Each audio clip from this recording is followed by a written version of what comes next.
Κυρίες και κύριοι, καλησπέρα σας. Μία ακόμα εκπομπή για την πολιτική ξεκινά.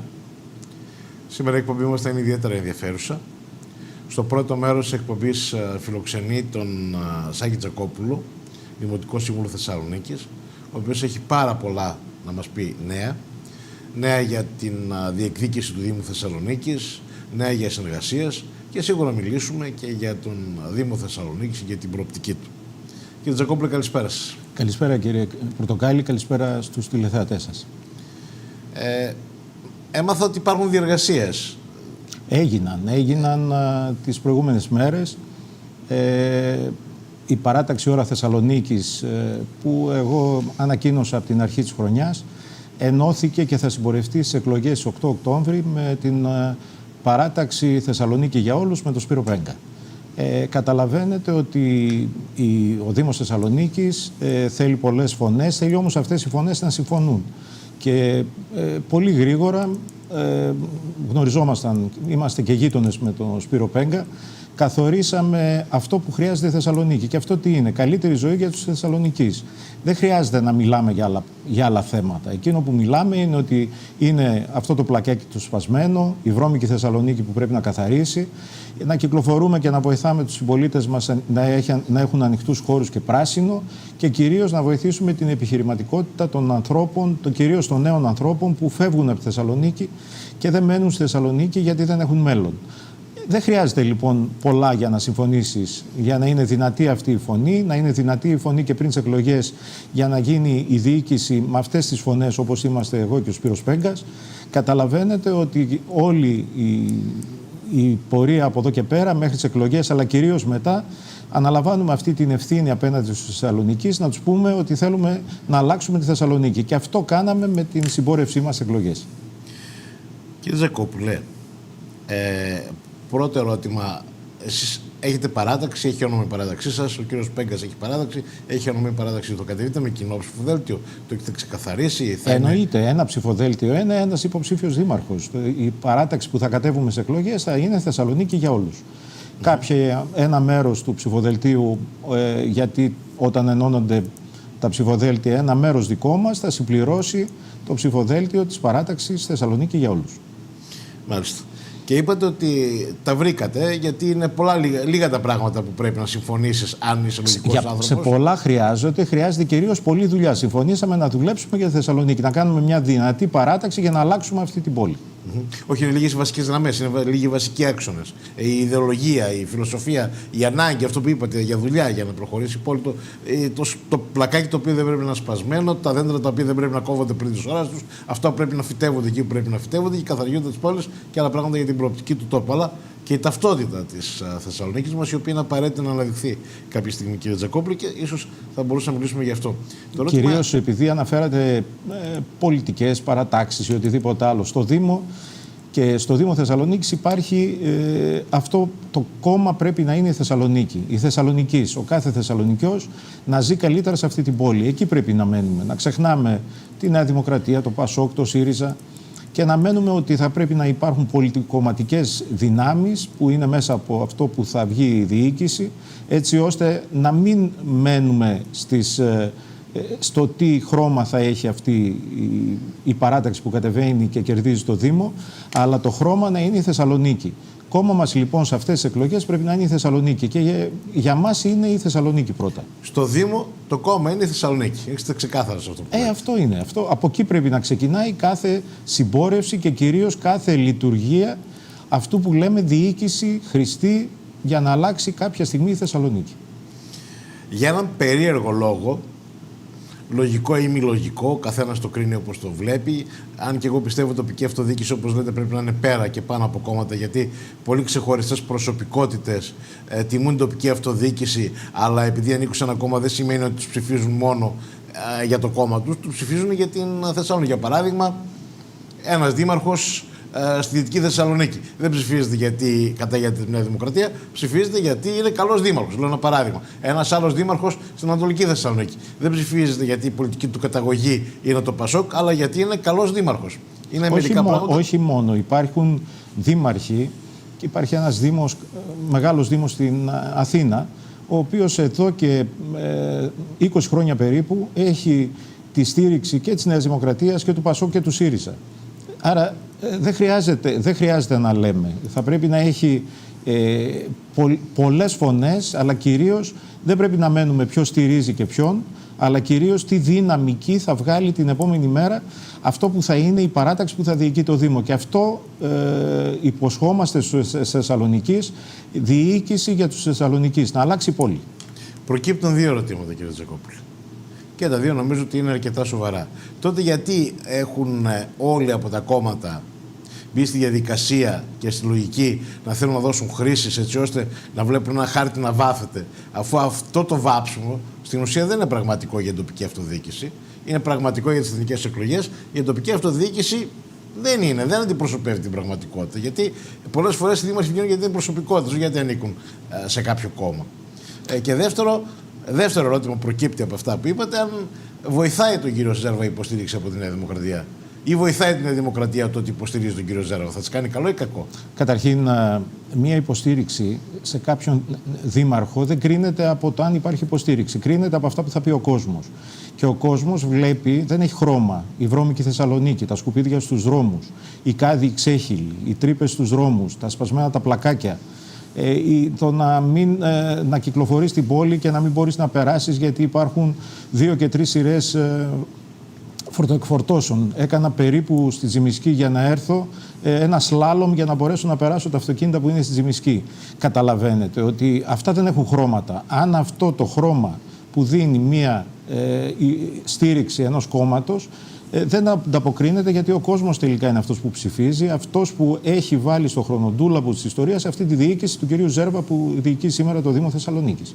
Και νομίζω ότι το μήνυμα θα είναι ηχηρό και προς τον Δήμαρχο, αλλά κυρίως γιατί τις επιλογές που έκανε το συγκεκριμένο κόμμα να στηρίξει αυτόν που η μεγάλη πλειοψηφία των Θεσσαλονικαίων, πάνω από 80%, δεν θέλουν να ξαναείνε δήμαρχος στη Θεσσαλονίκη.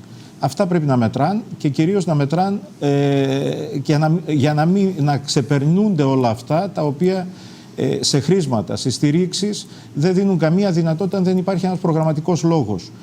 Η σύγκληση που πρέπει να υπάρχει και οι φωνές που πρέπει να υπάρχουν σε μια παράταξη, όπως είναι αυτό που θα κάνουμε για τις εκλογές στις 8 Οκτωβρίου και το κάναμε, είναι στα προγράμματα, η προγραμματική σύγκληση, αλλά κυρίως δουλειά για να αλλάξει η Θεσσαλονίκη από τη 1 Ιανουαρίου του 2024. Λέτε δηλαδή ότι, από ό,τι κατάλαβα καλά, από την πλευρά της Νέας Δημοκρατίας δεν ήταν και ιδιαίτερα ευφυής η υποστήριξη προς τον κύριο Ζέρβα. Αυτό δεν θα το κρίνω εγώ, θα το κρίνει ο κόσμος, ο οποίος πιστεύω ότι αυτή τη διοίκηση θα την στείλει στην αντιπολίτευση ή δεν θα είναι ξανά διοίκηση την επόμενη πενταετία. Γιατί μιλάτε με τέτοια βεβαιότητα γι' αυτό? Συνήθως η Θεσσαλονίκη δίνει δεύτερη ευκαιρία. Οι Θεσσαλονικείς δίνουν δεύτερη ευκαιρία στο Δήμαρχο. Αν το παρατηρήσετε, όλοι είχαν μια δεύτερη ευκαιρία. Καταρχήν να σας πω ότι η Δήμαρχος εκλέγεσαι στις εκλογές στις 8 Οκτώβρη. Δήμαρχος γίνεσαι μετά από 5 χρόνια. Για να ζητήσεις λοιπόν να σε ψηφίσει ο συμπολίτης ο Θεσσαλονικιός, αυτό που χρειάζεται είναι να έχεις κάνει κάτι, να έχεις δημιουργήσει. Η πόλη δεν είναι το να λες ότι είμαι δήμαρχος, να λες ότι είμαι ο άρχον της πόλης, είμαι μια διοίκηση. Είναι αυτό που βλέπουν στις γειτονιές, αυτά τα σημεία τα οποία δεν υπήρξε καμία βελτίωση, είναι αυτά τα οποία σημεία είναι με ογκώδη, είναι αυτά που είναι γεμάτα με σκουπίδια, είναι οι ξέχυλοι κάδοι, είναι τα δέντρα τα κομμένα ή τα δέντρα που λείπουν από τους δεντροδόχους όλη τη Θεσσαλονίκη. Όλα αυτά τα οποία έπρεπε να κάνει ένας δήμαρχος. Δεν είναι να φοράει τα διάσημα και να βγαίνει φωτογραφίες. Δεν είναι να εξαγγέλει έργα τα οποία δεν ξεκίνησαν ή τα οποία τα ξεχνάει την επόμενη χρονιά. Πρέπει να είναι κοντά στους πολίτες και κυρίως να γυρίζει τις γειτονιές, να βλέπει τα προβλήματα, να μην χρειάζεται να τα μαθαίνει από τα μέσα μαζικής ενημέρωσης, αλλά να είναι άμεσος βοηθός του κόσμου για να κάνει κάτι καλύτερο κάτω από το σπίτι του, στη γειτονιά του, στην πλατεία, να παίζουν τα παιδιά του. Ακόμη δεν έχουμε παιδικές χαρές αειδιοδοτημένες. Ακόμη δεν έχουμε χώρους σχολείων τα οποία να έχουν διαβάσει ΑΜΕΑ. Δεν έχουμε ένα ΚΔΑΠ ΑΜΕΑ. Σε ποιο θέμα είναι αυτό το οποίο μια διοίκηση που διοικεί σήμερα του κυρίου Ζέρβα είναι ευχαριστημένη με αυτό που έκανε? Τον είδα μια μέρα να βγαίνει σε κανάλι των Αθηνών και επειδή βρήκε χρόνο να μιλήσει, σας καλωσορίζω σαν δήμαρχος μιας καθαρής πόλης. Αυτά πρέπει να διαφημίσουμε στους συμπολίτες μας. Να διαφημίσουμε ότι κάποιοι θέλουν να μας πούν ότι είναι κάτι διαφορετικό από αυτό που βλέπουμε κάθε μέρα. Αυτό που βλέπουμε το σκοτεινό, αυτό το οποίο είναι πίσω από αυτό που φανταζόμαστε εμείς και δίνει κάποια στιγμή μια διαφορετική ελπίδα στα παιδιά μας. Λέτε δηλαδή... Δεν είναι δυνατόν να ζουν σε ένα φανταστικό κόσμο. Πρέπει να είναι σε αυτό που έχουν καθημερινά και τα παιδιά και εμείς και οι μεγαλύτεροι που δεν μπορούμε να κυκλοφορήσουμε σε αυτή την πόλη. Υπάρχουν περιοχές που δεν μπορούν να κυκλοφορήσουν τα καροτσάκια με τα μικρά παιδάκια. Να κυκλοφορήσουν οι άνθρωποι που έχουν κάποια προβλήματα. Αυτά είναι τα προβλήματα και αυτά έπρεπε να βλέπει ο κάθε δήμαρχος και να μην μένει το αν θα πάρει τη στήριξη κάποιου κόμματος ή κάποιο κόμμα να στηρίζει τον δήμαρχο που πραγματικά είναι κοντά στους πολίτες. Κατηγορείτε τον δήμαρχο ότι λέει τα πράγματα διαφορετικά από αυτό που είναι ουσιαστικά με αυτό που μας λέτε. Ότι άλλα συμβαίνουν στην πραγματικότητα και άλλα. Δηλαδή, μιλάει για καθαρή πόλη, ενώ η πόλη δεν είναι καθαρή. Αυτό δεν χρειάζεται να το πω εγώ σήμερα στην εκπομπή σας. Αυτό το βλέπουν οι συμπολίτες μας καθημερινά. Καθημερινά που όλοι βγαίνουν από το σπίτι τους, καθημερινά που δεν μπορούν να κυκλοφορήσουν στην πόλη, που δεν έχει λεωφορεία να κυκλοφορήσουν, που δεν έχει όλα αυτά τα οποία έπρεπε να έχει η Θεσσαλονίκη. Και να φανταζόμαστε το πώς θα κάνουμε τη Θεσσαλονίκη το 2030 ή το 3030 όταν δεν μπορούμε το 2023 να κάνουμε τίποτε στη Θεσσαλονίκη.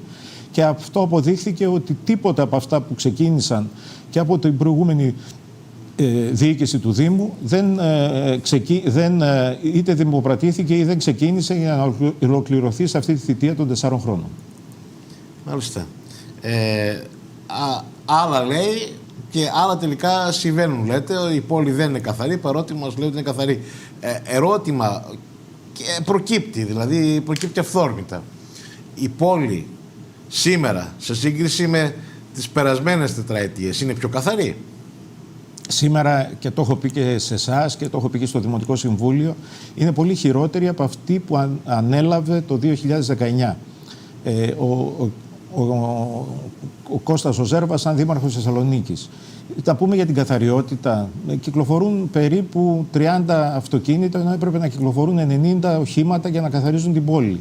Υπάρχει, εδώ τελευταία βλέπουμε ότι δεν μπορεί ο Δήμος να μαζέψει τα ογκώδη και προσπαθεί για 2 μήνες να τα δώσει ιδιώτη για να φύγουν όλοι οι καναπέδες, όλα αυτά τα οποία είναι και καταλαμβάνουν τα πεζοδρόμια. Να πούμε για τα δέντρα τα οποία έχουν κοπεί και έχουν μπει ελάχιστα ή έχουν μπει κάποια δέντρα τα οποία δεν βγάζουν το καλοκαίρι. Να πούμε για τα οχήματα, τα λεωφορεία της Λειψίας τα οποία ήρθαν με την πανοκρουσίες και σήμερα δεν κυκλοφορούν στη Θεσσαλονίκη γιατί δεν έχουν air condition. Τα οποία κόστησαν μεν στο Δήμο 500 χιλιάρικα, αλλά κόστησαν στο ελληνικό δημόσιο και στον ΟΑΣΤ πάνω από 2 εκατομμύρια μέχρι σήμερα.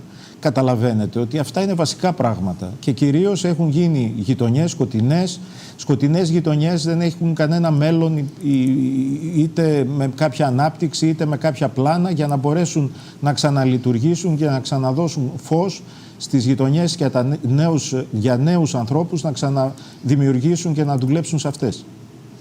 Μάλιστα. Ένα άλλο θέμα που θέλουμε να δούμε είναι, προέκυψε μια δημοσιότητα, δεν ξέρω τώρα τι ακριβώς συμβαίνει, κάτι για το ελεκτικό συνέδριο και κάτι για τα σπιτάκια ανακύκλωσης. Γνωρίζετε το θέμα? Το έχω πει εδώ και από την πρώτη μέρα πριν 1 χρόνο περίπου που ξεκίνησαν. Ήταν μια εντολή από την Αθήνα να κατευθυνθούν τα σπιτάκια, σε σπιτάκια ανακύκλωσης σε αυτά τα πράσινα σημεία που έπρεπε να έχουν οι Δήμοι. Έγινε πριν 6 μήνες περίπου μια παρέμβαση της Ευρωπαϊκής Επιτροπής ότι ήταν μονοδιάστατος αυτός ο στόχος που έδινε αυτό το συγκεκριμένο πρόγραμμα. Τα είπαμε στο Δημοτικό Συμβούλιο. Να φανταστείτε ένα σπιτάκι 5x5, τζίγκος είναι, λαμαρίνα, το οποίο θα παίρνει 5-6 ανακυκλώσιμα υλικά, κοστίζει 372.000 σύμφωνα με την προκήρυξη. 372.000 ευρώ το κάθε ένα. Θα έπαιρνε λοιπόν ο Δήμος, θα γέμιζε 48-50 τέτοια σημεία σε όλη την πόλη και τα οποία όπου και αν μπήκαν δεν λειτουργήσαν. Τα είπαμε στο Δημοτικό Συμβούλιο, δυστυχώς δεν εισακουστήκαμε.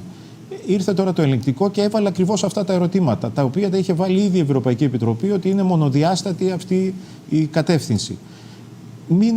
Δεν πιστεύω ότι θα υπάρξει ακύρωση, για να το ξεκαθαρίσω. Γιατί πάλι θα πάει σε άλλο τμήμα του ελεγκτικού συνεδρίου. Ξέρουμε στην Ελλάδα πώς λειτουργούν οι θεσμοί. Θα υπάρξει κατεύθυνση. Οι πολίτες πρέπει να ψηφίσουν όμως για να γίνονται τέτοιες διαδικασίες. Πρέπει να επισημανθεί. Χρειάζεται να γίνουν τα σπιτάκια ανακύκλωσης. Ότι η τιμή τους είναι υπέρογγη.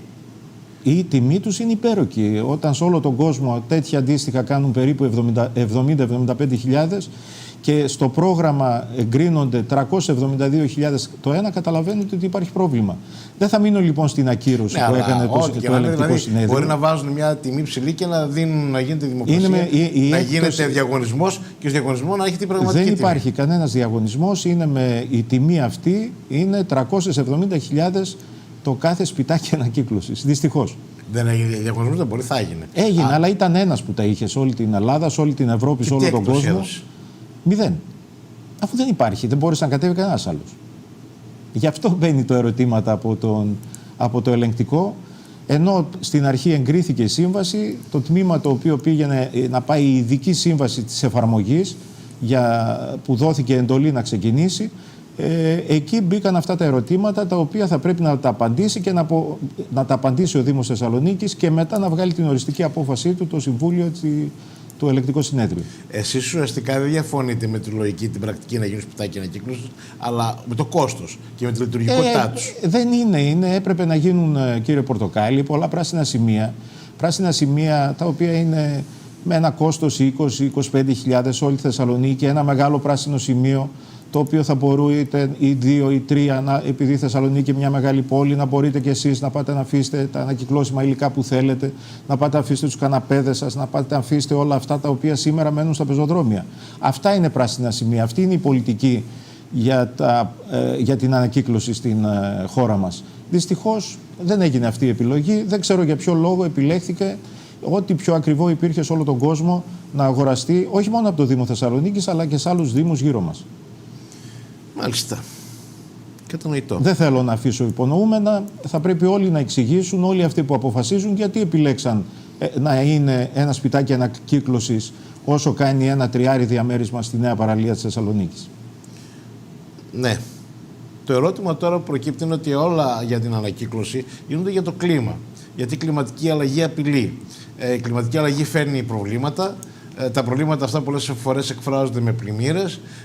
Η Θεσσαλονίκη πρέπει να θωρακιστεί αντιπλημμυρικά. Το ερώτημα είναι αν είναι και αν θα γίνει και πώς θα γίνει.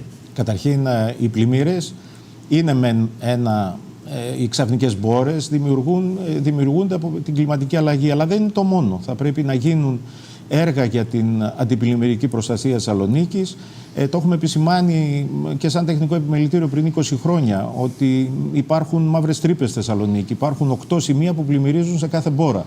Δεν έχει γίνει καμία μελέτη, δεν έχουν γίνει καμία προπτική αυτά τα κόκκινα 8 σημεία στο Δήμο Θεσσαλονίκης να έχουν μια καλύτερη λειτουργία των ομβρίων όταν έχουμε ξαφνικές μπόρες.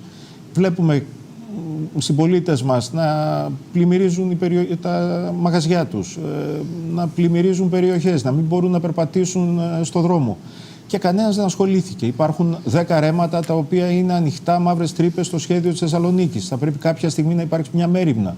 Να υπάρξει όμως μια λογική αντιπλημμυρικής προστασίας. Και για να υπάρξει αυτό πρέπει να μαζευτούν όλα αυτά τα οποία χρειάζεται, να μαζευτούν και να γίνει ένας φορέας για τα αντιπλημμυρικά της Θεσσαλονίκης για να υπάρξει κάποια στιγμή αποτέλεσμα. Σήμερα ψάχνουν να βρουν ποιος έχει την σχάρα, ποιος έχει το ρέμα, ποιος έχει την ιδιοκτησία στο ρέμα, ποιος πρέπει να μεριμνήσει για να γίνουν χωριστικά δίκτυα που σήμερα είναι περίπου 70% παντορεϊκό το δίκτυο της Θεσσαλονίκης. Παντορεϊκό σημαίνει ότι το κάναμε το δίκτυο το 35, το 55 για να πάρει τα λίμματα και κάποια όμβρια της Θεσσαλονίκης, αλλά τώρα έχουμε μεγαλώσει και ο πληθυσμός και οι κατοικίες κατά 10-20 φορές.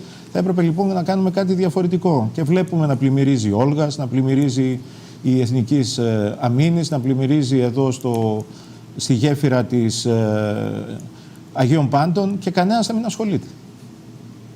Πρακτικό πήγατε. Υπήρχε ο καιρός όταν πηγαίνετε λύκειο, σχολείο, πάντα γινόταν πλημμύρες σε αυτές τις περιοχές. Τώρα γίνονται περισσότερες γιατί υπάρχει και αυτό που λέτε η κλιματική αλλαγή. Όταν τελειώσετε το λύκειο, το γυμνάσιο, ήταν το γυμνάσιο ή λύκειο σε εσάς, εξετάξεις Λύκειο. Λύκειο. Ναι. Είχατε κατεύθυνση πρακτική, θεωρητική? Τότε ήταν, εγώ πέρασα το 1980, υπήρχε θετικό και θεωρητικό. Είσαι στο θετικό προφανώς. Ναι.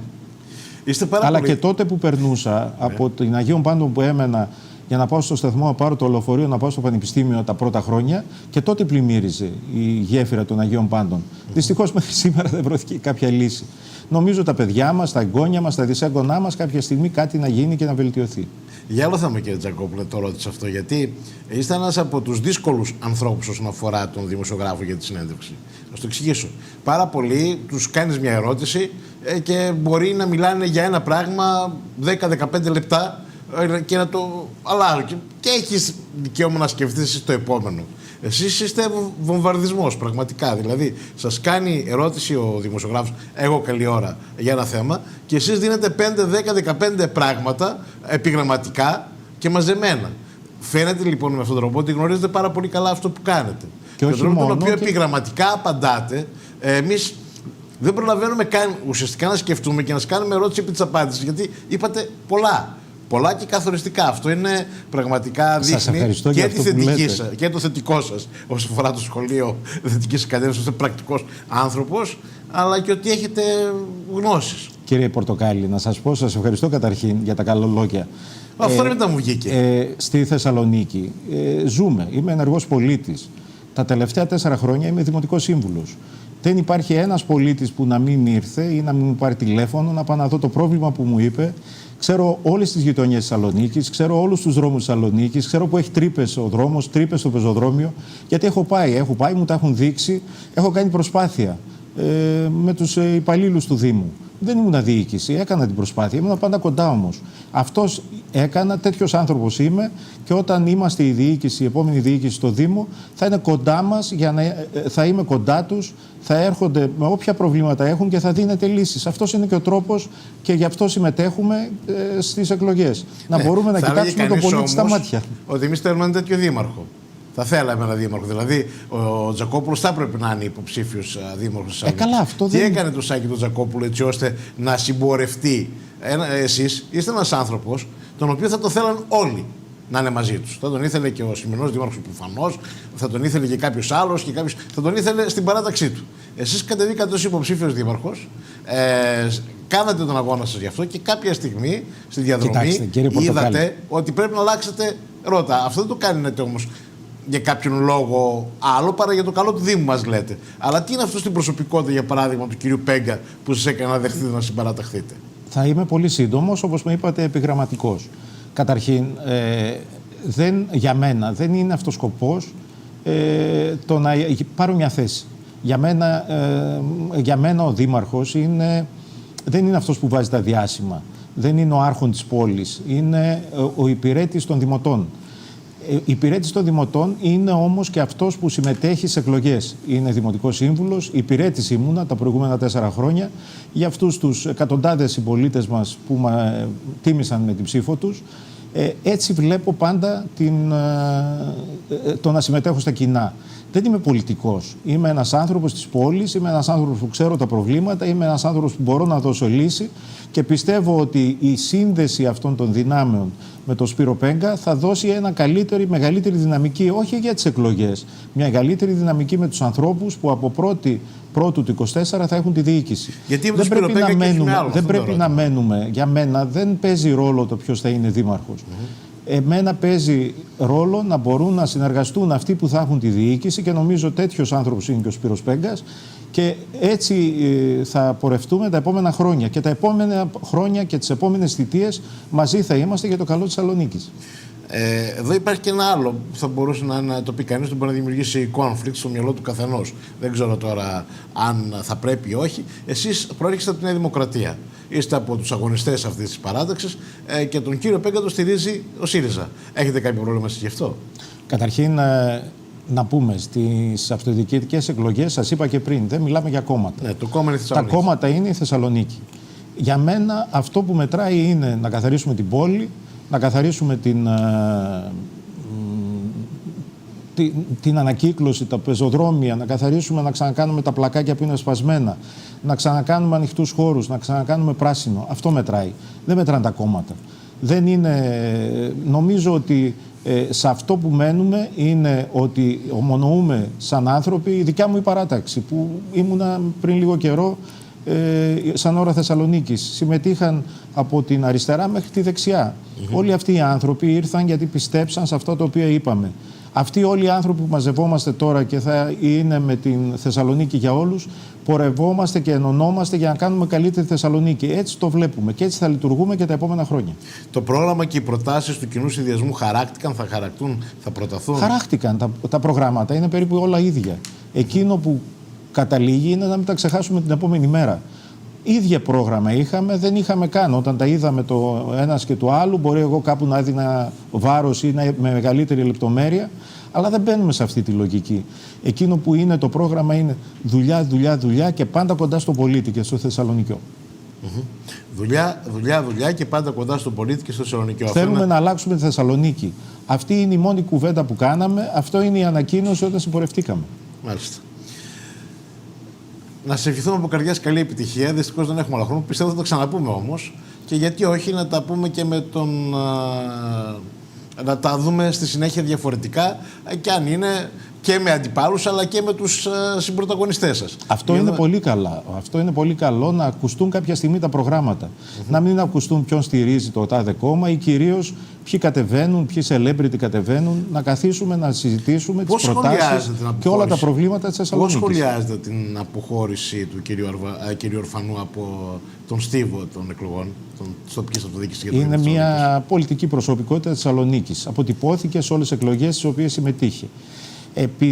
Θα ήθελα όμως πολύ επιγραμματικά να απαντήσω ότι η προσωπική μου αξιοπρέπεια δεν μου επιτρέπει να σχολιάσω το τι θα κάνει και ο Γιώργος Ορφανός, ο φίλος μου, αλλά κυρίως ένας υποψήφιος δήμαρχος, υποψήφιος δήμαρχος, ο οποίος ήταν μέχρι πριν μια εβδομάδα. Κύριε Τζακόπουλε, καλή επιτυχία σε εσάς. Καλή επιτυχία στη Θεσσαλονίκη, να κερδίσει ο καλύτερος για τη Θεσσαλονίκη μας. Ευχόμαστε και να είναι η επόμενη ημέρα στη Θεσσαλονίκη ακόμα καλύτερη. Σας ευχαριστώ, κύριε Πορτοκάλη. Καλή επιτυχία για τη Θεσσαλονίκη, όπως το λέτε. Κυρίες και κύριοι.